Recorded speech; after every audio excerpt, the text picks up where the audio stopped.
Cybersecurity Today would like to thank Meter for their support in bringing you this podcast. Meter delivers a complete networking stack, wired, wireless, and cellular in one integrated solution that's built for performance and scale. You can find them at meter.com/CST. New industrial phishing kit, quantum root redirect active in 90 countries. Large-scale click-fix phishing attacks target hotel systems. Researchers trick ChatGPT into prompt injecting itself. And UPenn confirms massive data breach following hack. This is Cybersecurity Today, and I'm your host, David Shipley. Let's get started. There's a new phishing-as-a-service platform making waves on the cybercrime scene, and it's helping change the game in the attacker's favor. It's called Quantum Root Redirect, or QRR, and according to Bleeping Computer, it's a fully automated phishing engine using roughly 1,000 domains to steal Microsoft 365 credentials. What makes QRR so dangerous isn't just the sheer scale of it. It's the level of automation and sophistication built right in. This thing handles every stage of a phishing attack automatically, from sending the fake emails to rerouting victims to multiple domains, stealing credentials, and even tracking results on a dashboard. It's a phishing factory in a box. Here's how it works. The attack starts with an email that looks perfectly normal, a DocuSign request, a payment alert, maybe a missed voicemail or a QR code.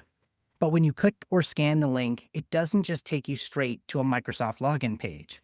Instead, QRR quietly reroutes you through a network of compromised domains, filtering who or what gets through. If the system detects a real person, it redirects them to the phishing landing page. If it detects an automated scanner, like the kind used by email security tools, it sends those somewhere harmless, like a legitimate website. That means many security tools never get to see the malicious content. This is phishing automation built at scale to beat email defense automation at scale. The criminals behind QRR even track their campaign performance in real time, watching which targets are human, which are bots, and which messages are getting the most reaction. Since August, QRR attacks have been seen in more than 90 countries, with nearly 3/4 of those attacks targeting users in the United States. And QRR isn't alone.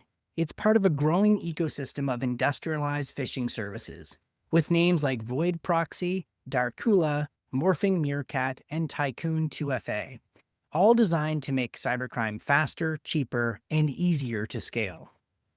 So, what's the takeaway here? Phishing isn't just getting more creative, it's getting even more automated. The days of handcrafted scams dominating phishing are clearly over, and we're in the era of data-driven, globally distributed platforms that can outmaneuver traditional defenses. And that means organizations have to continue to evolve as well. Layered defenses matter a lot. Email filters are still important, but also active monitoring for compromised accounts, and above all, continuing to build a culture of security with awareness and behavior programs to help people spot and stop threats. A new and highly targeted phishing campaign is hitting the hospitality industry. According to the Hacker News, cybercriminals are using a click-fix style attack to trick hotel managers into installing malware known as Pure Rat, giving attackers full remote access to their systems and booking accounts. Here's how it works. The campaign starts with a compromised email account, often from another hotel, sending what looks like a legitimate Booking.com message to managers at other properties. The email includes a link that appears to be a security verification step, supposedly to, quote, confirm your connection or validate your Booking.com credentials. Clicking that link starts a chain of redirects that leads to a fake page posing as a security check, complete with a reCAPTCHA window to make it look authentic. But here's where the social engineering style known as click-fix comes in. The page tells the targeted user to copy and paste a PowerShell command to, quote, verify, end quote, their system.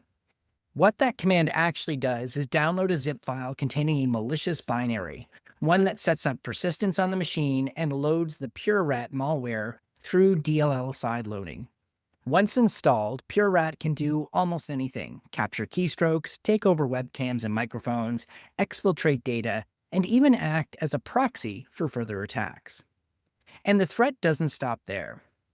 After stealing credentials from hotel systems, these attackers log into booking platforms like Booking.com or Expedia, using the access to target real hotel guests. Victims have reported receiving fake emails and WhatsApp messages that appear to come from legitimate hotels, complete with real reservation details. The messages warn that their booking could be canceled unless they, quote, reconfirm, end quote, their credit card information. That link, of course, leads to a phishing page that steals their payment data. This campaign has been active since at least April and continues to evolve. Researchers have even found threat actors on Telegram openly buying and selling Booking.com administrator accounts, either as cookies or login credentials harvested from previous infections. The trade is surprisingly structured. One actor, calling themselves moderator_booking, even runs a booking log verification service, promising to check stolen credentials within 24 to 48 hours. The tools to do this, readily available on cybercrime forums for as little as $40. All of this underscores a troubling trend. The industrialization of cybercrime continues apace. Every step of this attack chain, from credential theft to malware delivery to resale and monetization, now operates as a service.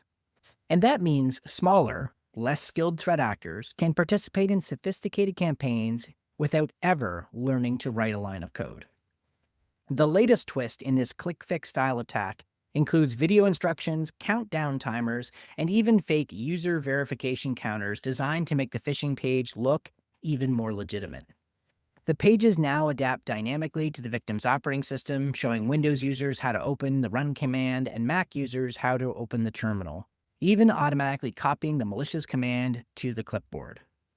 It's all about lowering the friction and increasing trust, the same psychological manipulation that makes social engineering so effective in general. The big takeaway here: no industry is immune from the professionalization of phishing, and when social engineering meets this kind of automation, even trained users can be tricked into doing the attacker's work for them. The key here is to make sure that you make them as resilient as possible, but also, if they do realize they fell victim, to make sure they feel motivated to report it. For the hospitality sector, where customer trust is everything, these attacks aren't just about stealing money. They're stealing your reputation. As we rush to adopt AI everywhere, all the time, researchers keep finding some of the same old problems. These systems can be incredibly powerful, but they're still so easily manipulated. According to CSO Online, security researchers at Tenable have discovered 7 new ways attackers could extract private data from ChatGPT chat histories, largely through indirect prompt injection attacks that exploit the chatbot's own built-in features.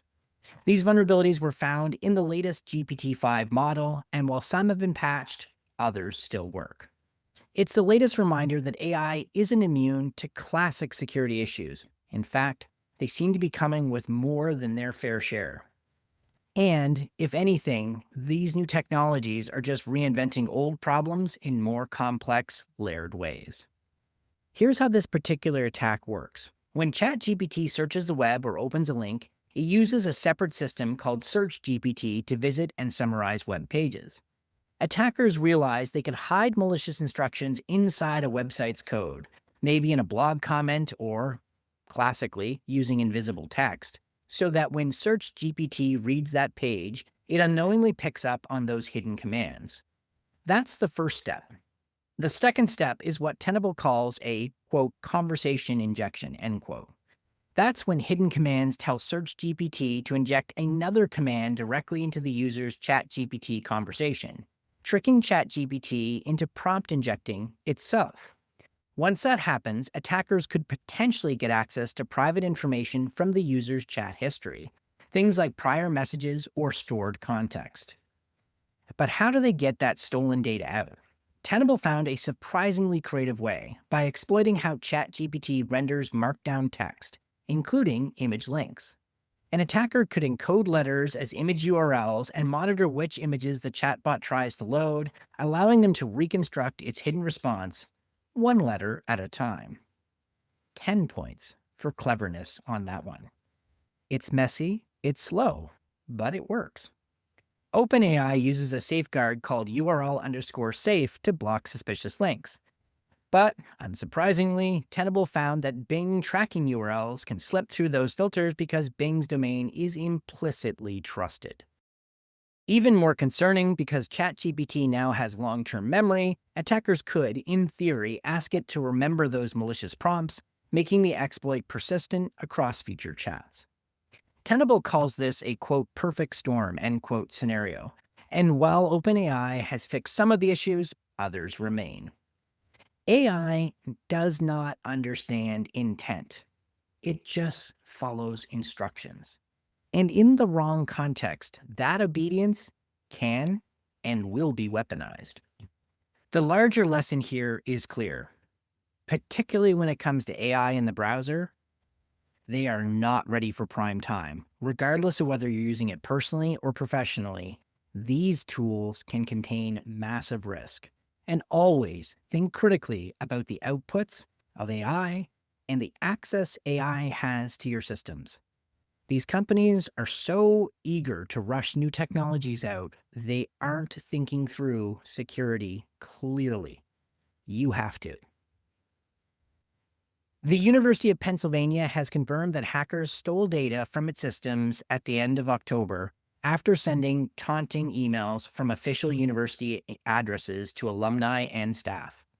Penn had dismissed those emails as fraudulent, but as TechCrunch reported, the university later confirmed the breach was real as people noted the messages came from legitimate Penn email accounts. Attackers gained access to Penn systems tied to alumni and donor records, sent out offensive messages, and stole data before systems were secured. The attackers have alleged they gained more than 1.2 million people's personal information.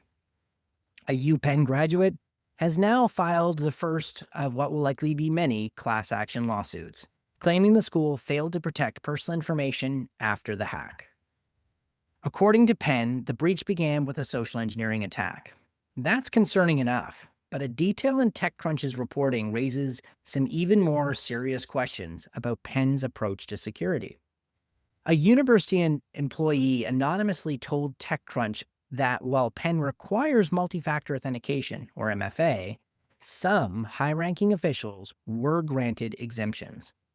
Now, we don't know yet whether those exemptions were connected to this particular attack. Penn hasn't said whether the compromised account belonged to someone who was not using MFA. But the very existence of those exemptions should make every organization take a hard look at its own practices. Because when leadership exempts itself from security controls, it doesn't just create a huge target on them and a risk for the organization. It creates a culture of double standards. It tells everyone in an organization that cybersecurity is optional if you're important enough. And that's dangerous, regardless of what kind of organization you are. If these MFA exceptions were a part of this breach, they raise additional risks for Penn. Cyber insurance coverage. Here's a cautionary tale. Earlier this year, the city of Hamilton in Ontario, Canada, learned this lesson the hard way. Its $5 million cyber insurance claim was denied after a ransomware attack because the city had not fully implemented multi-factor authentication across all of its systems, despite knowing it was required to do so under its policy. In other words, the insurer walked away because Hamilton didn't meet its obligations. If Penn or any other organization knowingly exempts senior officials or others from MFA, it's not just inviting attackers to take a run at them, it may also be inviting its insurer to walk away when it matters the most. So even if MFA exemptions seem like a small administrative accommodation, they carry massive governance, culture, and financial implications. This breach is another reminder that cybersecurity is not just a technical issue. It is a leadership issue. The standards leaders set for themselves define the standards everyone else will follow. And the research we've done at Beauceron shows people care about this. Organizations where people think their senior leaders care they talk the talk and walk the walk, they have lower phishing click rates, i.e., they're less risky. Make sure that your organization is one of those where people believe senior leaders care and do act in a secure way. You can contact us at technewsday.com or leave a comment under the YouTube video. Please help us spread the word. Like, subscribe, or consider leaving a review. And if you enjoy the show, please tell others. We've seen our audience grow because of your help, and we're grateful for it. We'd love to continue to grow our audience, and we still need your help. I've been your host, David Shipley. Jim Love will be back on Friday. Once again, we'd like to thank Meter for their support in bringing you this podcast. Meter delivers full-stack networking infrastructure, wired, wireless, and cellular to leading enterprises. And working with their partners, Meter designs, deploys, and manages everything required to get performant, reliable, and secure connectivity in a space. They design the hardware, the firmware, they build the software, manage deployments, and run support. It's a single integrated solution that scales from branch offices, warehouses, and large campuses all the way to data centers. Book a demo at meter.com/CST. That's METER.com/CST.